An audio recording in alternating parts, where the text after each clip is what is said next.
Hi, Tony here from All the Remote Things back again today. I've got a fantastic guest with us, Stoyan Yankov. How are you today? Really, really good to have a bunch of coffee with me. I have a great person to talk to. So, hey, man, couldn't get any better. This bodes well. This bodes well. Fantastic to have you on the cast. Look, for those who don't know you, I'd like you to do a little bit of an intro for yourself of who you are and sort of where you came from. I was born and raised in the beautiful country of Bulgaria. And it was a very interesting time in the 90s. That was the time, the first years of democracy after communism broke. So you might imagine the whole country was not necessarily rich, but this was also the time that you learn a lot of lessons and you get these values, which were hard work, consistency. You gotta strive to do your best because there's a lot of competition. At the same time, for people in this kind of region, we had this limiting beliefs in some ways, I think, which was more like nobody was an entrepreneur. You don't have role models. And there were a lot of these limitations that you can't succeed. Just be like everybody else. Don't try to be anything better. If you want to get rich, then that's probably a bad person. Like all those kind of things. And so it was a mixture of those kind of beliefs, but also a really beautiful place to grow up. Long story short, I studied in Bulgaria. I learned a lot of things. I wanted to go abroad, moved to Denmark, did my master degree in finance because I wanted to be a Wall Street banker at the time. Did my master degree. But I was really passionate about cinema and producing videos. And Tony, you're a guy who's in production. You know the process of creativity, coming up with ideas, bringing a team together, and creating something new. How exciting that could be. So I've been professionally producing videos and movies, but then another passion of mine, which was biggest at the moment, became more relevant to me. So I was one of these. I mean, I don't know what's the word. Maybe we have it here in Europe. We say uh, there's this seminar junkies. Like you go to all these kind of seminars Yeah, on yeah, yeah. personal development. You go to Tony Robbins events, um, coaching trainings, all those kind of things. So I was fascinated about the human mind, and so I embarked on a journey on to become a productivity coach, to work with people, to work with teams. And since 2014, I kind of started a little bit, bit by bit, doing one-on-one coaching. And then around 2016 was my first group workshop, for speech. And ever since, I've been delivering programs in over 35 countries, hundreds of programs, working with teams, helping teams to connect better, to boost their culture, to boost their leadership, and to create more productive teams and more fulfilling team environment. So that's what I'm passionate about. And you are passionate about it, which is how we came to get to know each other, which is brilliant. And you're right. When you come from a a media background, there's a lot of what you learn in that you bring with you because there's resilience, but there's also that flair and that understanding of how what you do affects the human beings either on the other end of the lens or if I'm talking to you or whatever that may be. So I've found over the years that's influenced me greatly. So interesting that you're a productivity and a performance coach now, right? And what you were remiss in saying there is that you've also written a book and you've created a way of creating that performance or helping people get to that performance.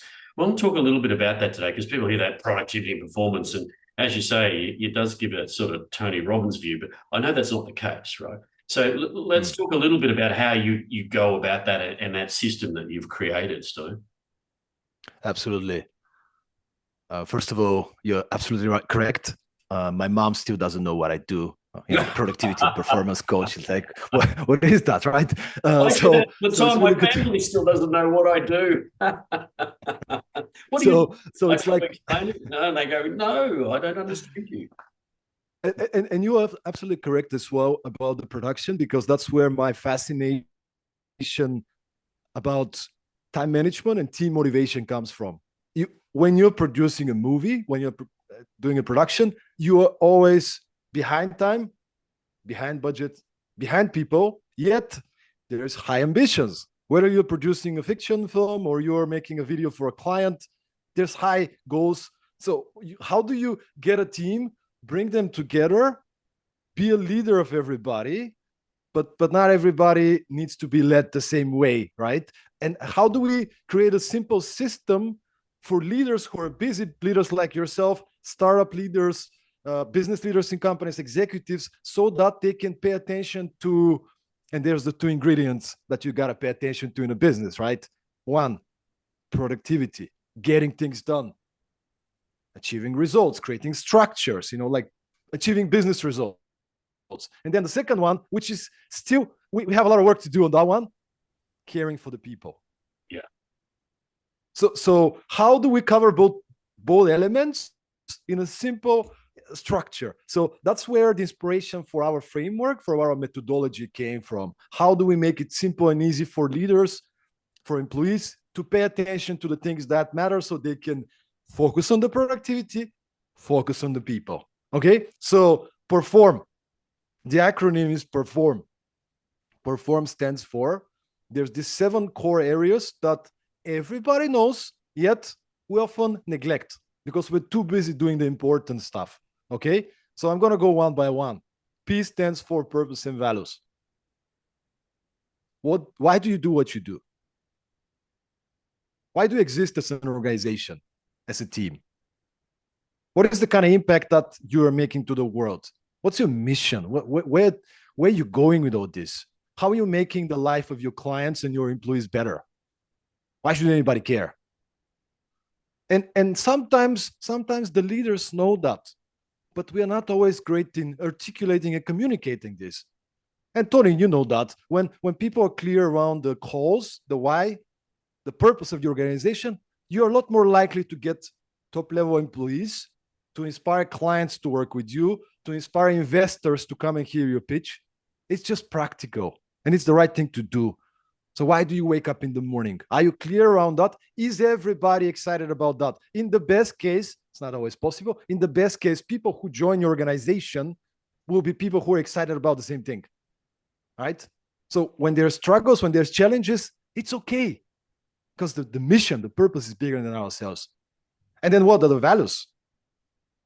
I used to think values are just like what you put on a job ad, like on the HR person is putting some values, so it looks okay. But the truth is, your values it's like your operational system. It's about how do we make decisions, how do we act in a company. And it's very important we not just know them, we clarify them. I think that's a I spoke to really good point. It's a really good point that often when you walk in organizations, you'll see a tattered old page up on a wall with some values on it. And like you said, everybody knows they're there and they know about it, but they just go, oh, that's some sort of thing that's just, it's not demonstrated by the leaders. So sorry to interrupt, but it just struck a chord with me that the amount of times I've seen that in organizations, whereas exactly what you're saying, values are so important. Yeah, I had a conversation, and I think I forgot to mention I'm leading a podcast called Productivity Mastery, and I'm speaking to exceptional leaders like the founder of Reebok, the former president of Starbucks, unicorn founders, top level executives, and I had the conversation with the lady called Ilma Tiki, who's the co-founder of a company called MailerLite. It's a competitor of MailChimp. They got into an exit last year, 90 million euro exit, and she's all about culture. But she shared with me this story that when they were still smaller company, and quite funny because it's a remote company, right? Like remote Oh, AF. yeah. So it's called the remote company, the hat of the company. So Oh, yeah. they were operating remotely for from 35 countries. Uh, like, and once a year they would go to this team offsite workation. Okay, so they book a house, they book like a big house. Everybody comes together. They work together. They live together. And the first time they did it, she was like, "Oh my god, there are some people from the team that I don't want my kids to be around. Why did we hire these people? Because they were good performers, because they were doing the job, but we didn't really see their personal traits, their values. How do they act? Do they have any negative influence on others? So maybe they're complaining too much, whining, or like they're rotten apple, right? So that would be that would be the thing, that if you're listening, you haven't taken the time to do it, it's never too late to do it. We work with organizations that exist for 10, 15, 20 years, and they're like, well, thank you so much for bringing this. We never actually had a conversation about that, but now that we're here, let's do that. We worked with I talked to the, maybe you know this company Miro, that is doing these amazing whiteboards. Yeah. Everybody should be aware if you're in remote. But um, I had a good conversation with the CEO and founder Andre Kusit, and I was like, Andre, when should we start crafting our values and our culture? And he said, well, day one is the right time to start working on your values and craft your culture. Yeah. Doesn't mean that you have a 20-page PDF with everything and how people should act. No, but you need to have alignment with your co-founders, with your first employees. Who are we? What do we stand for? What are our values? How do we act? And basically, how do we prioritize our decision making? How do we make decisions? So that's the first one, purpose and values. The second one, effective planning. How do we set goals? Like what is our alignment around how do we set goals, set KPIs? How often do we meet and track the progress? Is everybody clear what their personal priorities are? Okay, our department, we have these goals. Okay, Michael, what do you do in this department? What are your priorities? Well, it depends on what manager sends me. Okay, but what are your core activities? What are the priorities? Do you know what are your top three priorities at the moment? Sometimes the managers do. Very often, They don't. employees have no idea. They just dropped stuff. So very good exercise people and teams can do. Come together, set up a meeting, and just clarify what are your top three priorities for each person in the team, and then be on the same page. I spoke to a Hollywood cinematographer. His name is Shane Hurbat. He's he's produced, sorry, not didn't produce, he was the DOP, director of photography of Terminator Salvation, Need for Speed, some of the coolest Guns N' Roses music videos, like a really top shot guy. We talk about leadership, and he was like, my biggest challenge as a leader, as a director of photography, is to make sure that every person on my team is producing the same movie. Yeah, alignment, right? Are we making the same movie? You know, that's what planning is all about. And Tony, I'll tell you, I've been to 35 countries and more, many times over. Whenever I go, there will be at least one person, you know, with the workshop on time management, one person will come out and say, Stoyan, these are great tools. I love them, but I don't have time to plan my time. I'm just so busy. You know, I have so many things and I'm constantly overwhelmed. And I'm just smiling always. I'm like, I wonder why you don't have time. Maybe you haven't organized your time. And now you don't have time because you say yes to everything. It's very easy to say yes to everything when you don't know what your priorities are. You don't organize your time. You don't have a proper to-do list that you are doing on a daily basis. And as leaders, it's not just about your performance. You're responsible for the performance of everybody else. Yeah. So you gotta allocate time, spaces of unpredicted stuff. What if Maria comes to you and needs feedback and guiding? You need to have these buffers, right? It's your responsibility to coach your team to organize their time, to be focused, to be getting things done. So effective planning, extremely important, not very difficult to understand. Of course, simple, but not easy to achieve in a company. Yeah. Roles and responsibilities. This is the art of perform. And this was the area which was, we just needed the letter so we can make the acronym, like R. So it's like, okay, roles and responsibilities sounds like something that's important in the company, but it's gonna be the shortest chapter of the book. What are we gonna write about? Everybody knows. Hey, Tony is the CEO, Maria is the CMO, and George is the head of IT. Okay, but what do you do? What do you do? Right? If you're the head of marketing in one company, it's completely different than if you're head of marketing in another company. What are your responsibilities? What is the things that you're the one accountable about?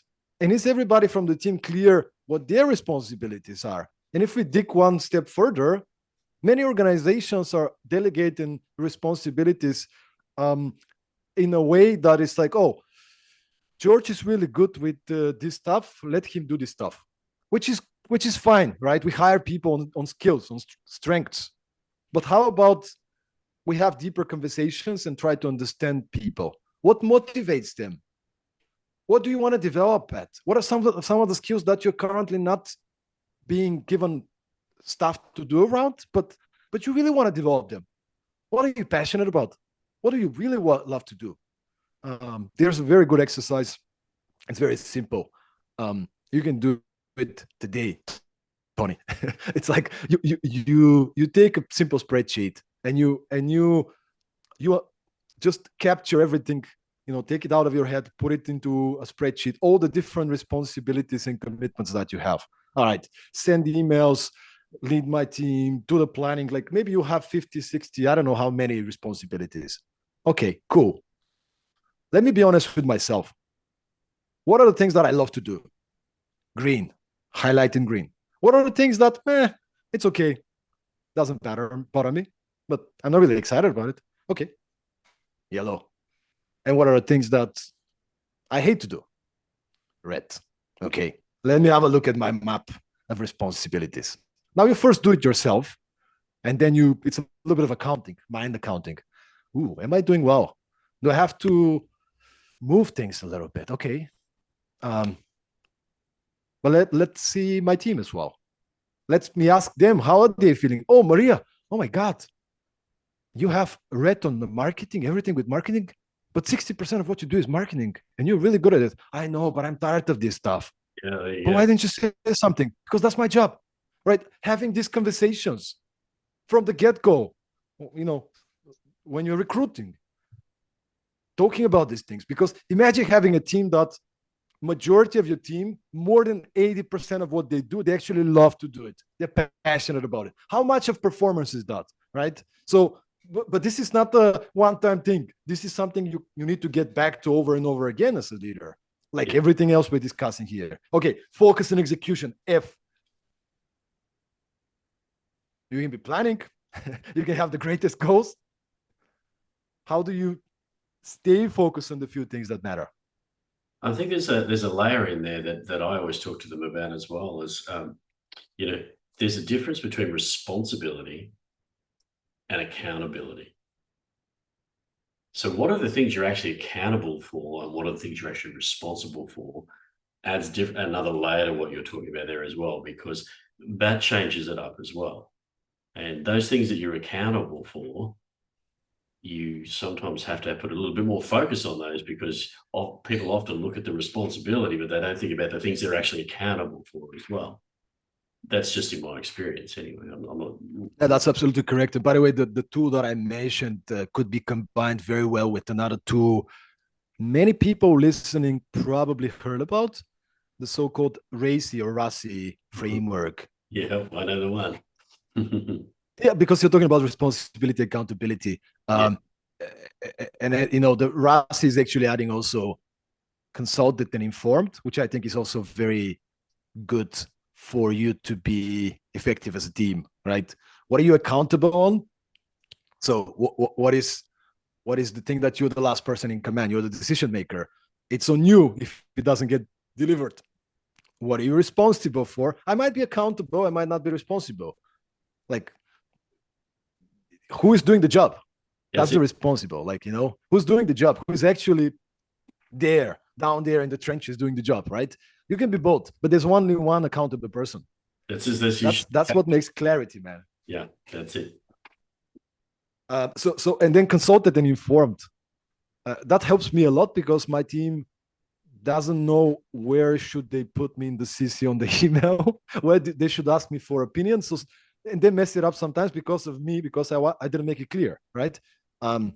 They don't add me as a CC on emails that I want to be added, and then don't consult with me with things I want to be consulted, and the other way around. So, hey guys, let's sit together. Let's look at all the things that we do, and let's put some letters here. Let's talk about it so everybody's clear. If you're in doubt, check it out. If you're in doubt again, okay, ask me.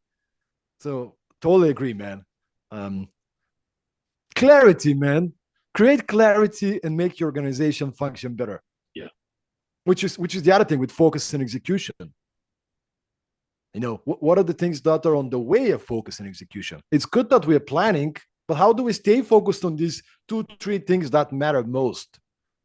In the book, we're talking about the 5 villains of focus and execution, which is the lack of clear priorities, the shiny object syndrome.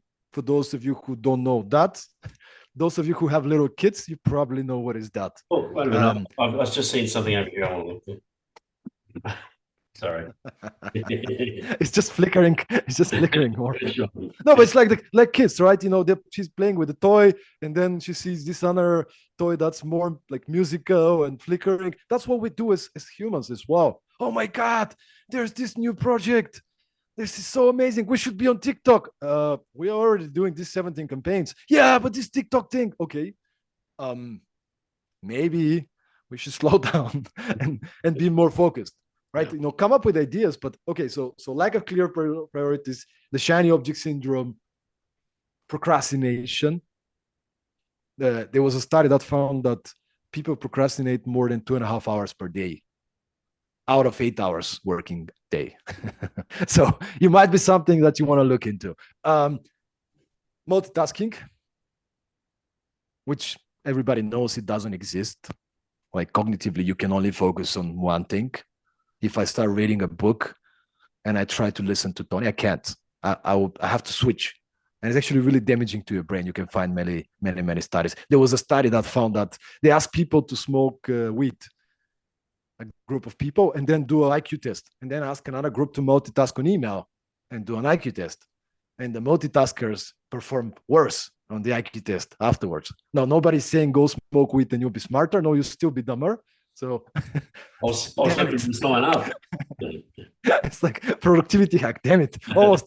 But the thing is, you gotta be really careful. The main point here is to create a structure. Planning is important because you can create boxes of productivity. I'm here with Tony. I'm 100% here with Tony. Why? Because I have a huge list of things that I organized, and I know I finished this podcast with Tony.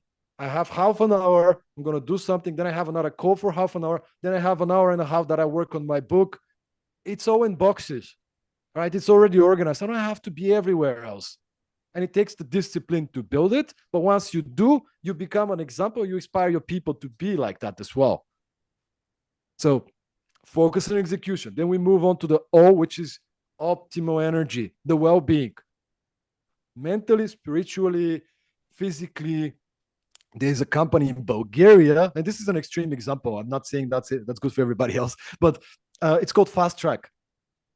And listen to the founder of the company, and he said, our people, part of their job is they have to go to the gym on a daily basis. Like if you don't go to the gym, you get a warning. If you don't go second time, you get a second warning, then you're fired. So they have a gym. They have a gym in the office building, but they also have cards for a gym. You need to go to the gym 1 hour from your 8 hours of working, because they believe that physical and mental performance are connected. Now, I'm not saying this is good for everybody. But what I'm saying is these people decided this is important to us. This is our culture. That's how we're going to show up. Because when we are physically strong, we can be competitive, we can perform, we can get things done. So um, just just something to think about. Uh, Now, another thing connected to the, by the way, it's about building the habits. Sorry, Tony, the light, I got super excited and the light went off a little bit, but I think it's fine, right? Yeah, we can see you. uh, Come back to the light. Come back to the light. Come back to the light. Okay, no, I got it. That's what happens, this is, by the way, uh, the real life. Everybody thinks business is perfect or whatever. No, you just plan your day, everything is perfect, and then boom, your main customer says, I don't want to work with you, or like, that's life. So, but on the part of energy, I love frameworks, and you love frameworks, so we're connected here. But there is a framework which we constructed, which is just a simple way to look into your energy. um, so energy is another acronym, and you might want to do that now, like after you listen to the podcast, just to assess how am I doing in these 6 areas of my energy from 1 to 10. One, I'm not doing anything. 10, there's no space for improvement. So the areas are E from energy, for exercise, N for nutrition, second E for excitement. How much passion do I have at work and out of work? Uh, and there are from relationships, at work, personal relationships, intimate relationships, friends. Who are the people in my life? Are they giving me positive energy, negative energy? And then we have G for good sleep, good quality sleep, and then Y for you time for yourself. So these are the 6 areas. Just sit down and ask yourself, how am I doing in these 6 areas? Do I have to build some different habits so I can perform better? The best organizations are the ones that empower conversations around those topics. Either you bring an external trainer, or you just create spaces, especially in remote teams.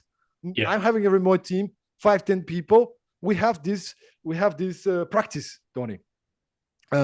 Every week we have something we call personal development hour.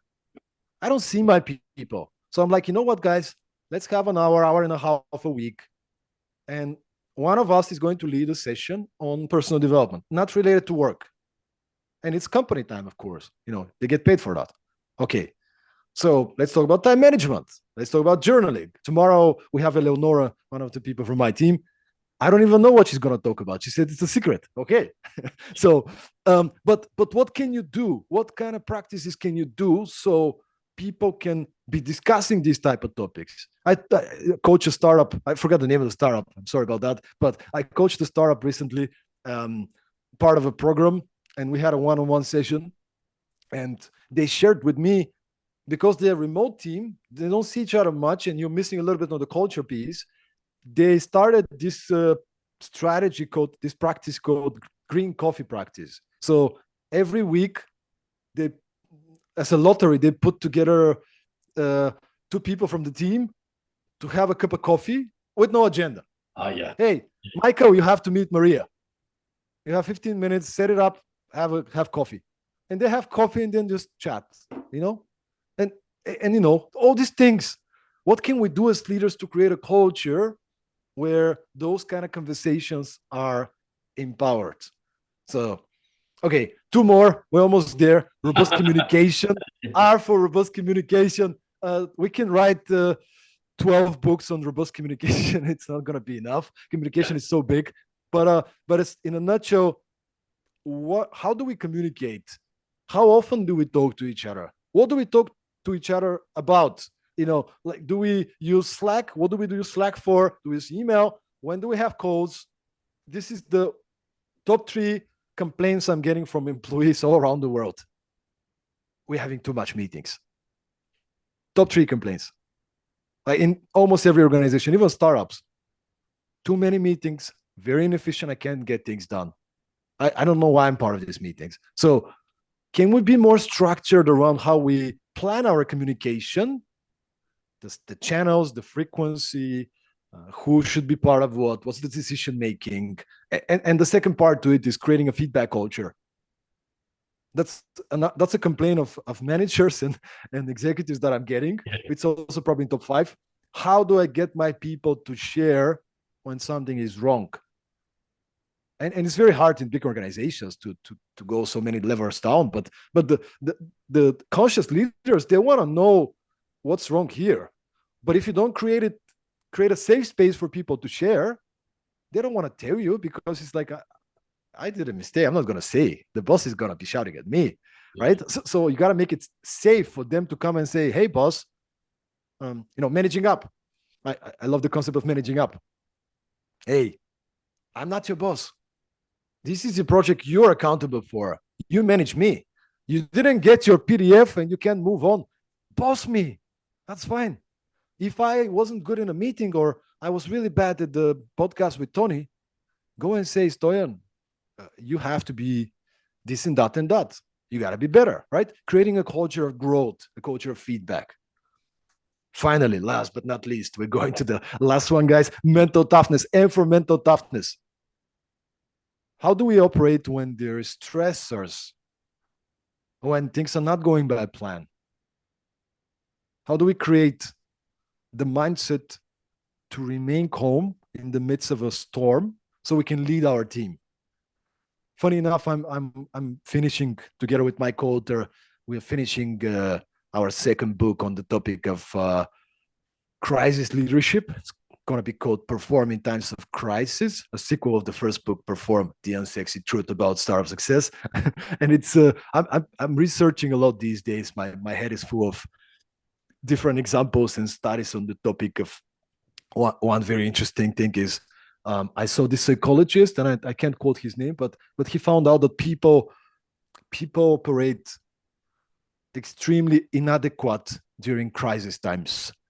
80-90% of people are actually acting inappropriately in crisis times. And there were a couple of examples that I found. For example, during the earthquake in Japan in 2011, security cameras will show people that were trying to save alcohol bottles when the whole buildings were collapsing. Like, it doesn't make sense. It doesn't make sense. But when this crisis, we're really bad in crisis times, which means we need to build up this mental fitness, this mental toughness. So we have the tools to respond, to get into a calm place, to lead our team, but also to help our team to build up this resilience. So that's the 7 area. These are the 7 perform areas. Just to get back to the whole picture perspective, right? Zoom out a little bit. And you might ask yourself and your team, hey guys, how are we doing in these things? Let's sit down a little bit. Here's the perform framework. What grade would you give to that individually? Let's be honest. What did you give? Tony, sometimes I'm shocked. Hey guys, what do you think about how we're doing in effective planning? Yeah. The productivity coach, right? And then I had an intern, and she was like, I think it's a 4. 4? 4 out of 10? Yeah, I think you're very clear where we should be, but when I leave at 2:00 and you say, yeah, tomorrow we're going to do that, and then I come tomorrow, we do something completely different. Okay, it's not actually planning. I failed at communication. I need to be better. But, have a look at that. Ask yourself, where are some parts that we can actually do better? Where are we hurting at the moment? And what exact practices will work for our team? There's no one size fits all. None. You can find all the strategies, but you gotta try it. You gotta adapt it to your environment. So, Tony, I've been speaking a lot. I want to give you the word just to. It's good. I wasn't going to stop you. It was you make an interviewer's job easy when I don't have to ask the questions, right? It was really brilliant. I'll have you back on again. Sit back, enjoy your coffee. Well, we'll have you back on when you've done a new book. I can tell you that as well. No, look, it's great food for thought, and a lot of things in there. We think about in remote AF, but we've obviously put a real remote lens over there, because a lot of the things that you're talking about they're exacerbated by 10.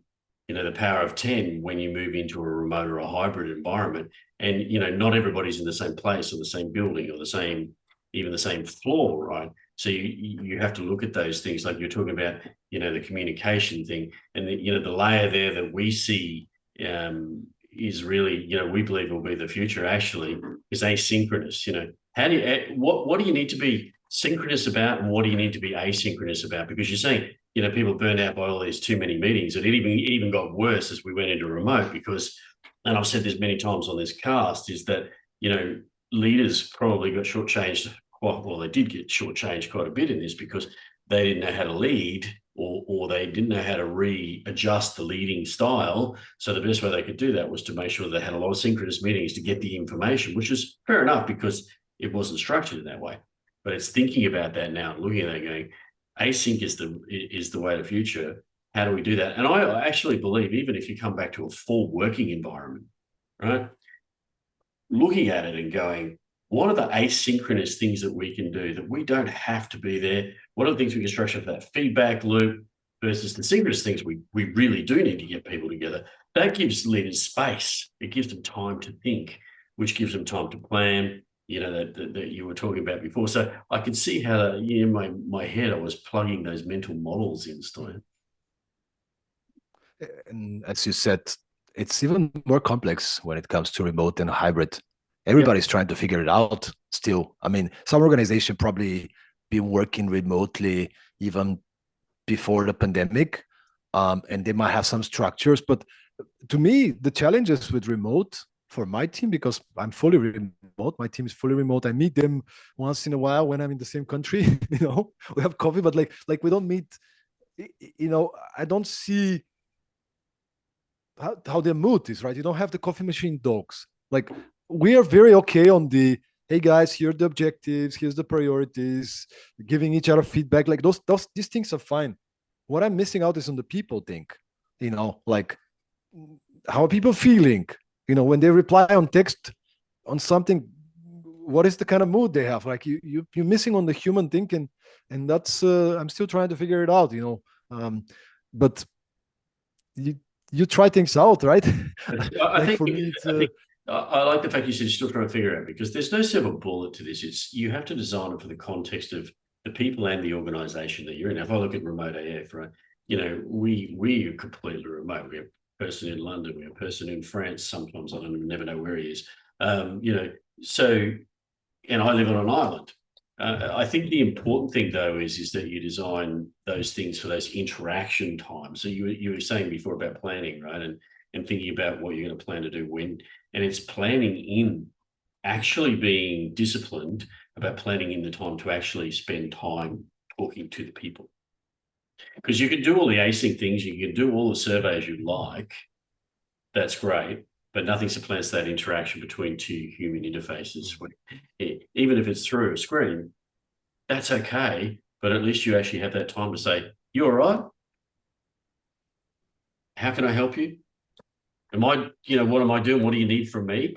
And you don't, that gets lost in the grist and the mist of all the other stuff that needs to be done. And I get that, but that's where you have to, actually. This is a very good point. This is a very good point. Just sometimes grabbing the call and regularly, hey, I just calling you to ask how's everything. Are you happy with the things that you do? Do you need any help? I'm here for you. It doesn't mean that they will always tell you the truth. Sometimes they'll say, yeah, I'm fine. And they might not be, but creating more of this. I mean, we're trying. I mean, people come and see remote AF, Stoyan the productivity coach. The guy said like 100% they have it. No, you do your best. We learn from the best people. That's why we're having podcasts and reading books and work with teams for many years. We try to implement. I'm doing my very best to be the best leader for my team. That's my intention. I'm probably failing here and there, maybe more often than I want to, but it's this intention. Let me try this thing. What does my team need? Let me get some feedback. Okay, I'm probably being this and this. I'm not doing it well, and I probably wasn't clear when I was on the road. But okay, what can I do to improve? And here's what the importance of personal development comes, as making personal development as part of your culture. Like you can't. First of all, people love it. People will literally join a company and a culture with a worse paycheck than the one that was offered from the other company, but a place where they're taken care of, where they can learn, they can grow. So there's this factor of you're more competitive, in front of talent, but there's also it's just the right thing to do, because when you create space for coaching sessions, for personal development workshops, for calls which are not connected to work, but you just care for your people, you coach them, you understand them, you take care of them, you learn about their motivation. Somebody's not feeling well, instead of saying, okay, push it through, man, you maybe sometimes say, take a day off, it's on us, just relax, take it easy, take care of you and your family, come back tomorrow. Like those kind of things, um, the servant leadership mindset kind of. Yeah, well, But the other thing I would add to that, I talk to leaders about all the time, is I say, we hear about intent-based leadership and servant leadership and etc., and they're all very good models. But the thing that overarches that, I think, is that whilst leaders get that, they often stuck in the leadership mind of, I've got to be the one who's leading all the time, and it's the thing I said was, don't be afraid to let your people be leaders. Let your people lead. Right? If you let them lead and they're thinking and talking in the same way you're thinking, then you've got a very powerful organization, right? And not an easy thing to do. Like I said, a lot of people get those modes, but again, it comes down to planning, comes down to trying, and it comes down to seeing what works for the people and for your organization as well. I love that. I love that you said that. And on just to add on top of that is, to let your people lead, sometimes you gotta be the person that helps them to realize their strengths and their greatness. Yeah. Because they might not have led before. They might have been employees and they haven't led before, they haven't been in charge. So you have to see the strength in them. You have to help them to see it and to believe in it. And then, as you said, you have to be really good in delegating, giving them a little bit of stretch goals. This is your project now. You're the one accountable. I'll be by your side, but you go with it. You take a decision, you make a decision, you own it. It might be scary for them, but you let them do it. They fail, they don't know what to do initially, but that's how they grow. Well, I'd also say conversely, it's from the leaders that I've worked with over the years, it's also, and myself as a leader, it's also scary to do that, right? Because once you disseminate control, there's only one lever you can pull, and that's command. And you've got to be careful not to pull that, because that's got to be something that happens in that moment where you said exactly before, when you have a crisis, right? If you do it every time, the minute they don't quite get it right, then you just disenable them. So it's a very scary moment to do that kind of thing for leaders. So I think you have to be cognizant. And I think we have to be careful when we do it, because there's nuances, right? If I have an intern that's very junior in this area and we have the biggest client and ever that working on the project, I might not delegate her this project, right? But I might give her something that there is a little failure rate to begin with. Hey, do this thing that even if it fails, it's like, so you have to see where you can delegate. Yeah. How far are they, right, on the journey of skill set as well? How much guidance and micromanagement they need. People say micromanagement is bad. Not necessarily. If somebody's super junior, you might have to be there, support them, micromanage them initially. And so they can go to a place that you don't have to micromanage them, because usually it's a bad thing.